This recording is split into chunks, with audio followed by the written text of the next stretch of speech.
Dito kami sa Nasugbu, Batangas kung saan gaganapin ang aming outing. So, papunta pa lang today. Kung nakita nyo naman, napakaganda ng place na to. Sobrang nakaka-enjoy. Ayan, habang nagbubuhat kami ng mga gamit namin papunta sa place kung saan kami mag-stay. So, at that time, nagluluto ako dyan. Tumutulong sa mga kasama ko. So, habang nagluluto, kumakain. Ayan, nagkakita nyo naman.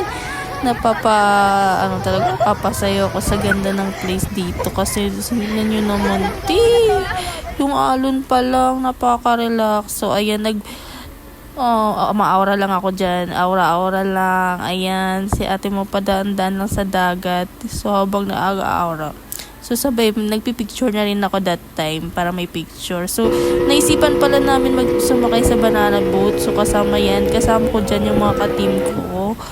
And then, may workmates po. So, kasama ko dyan. Yan pala yung mga time na yun na dapat ilalaglag pala talaga dapat, no?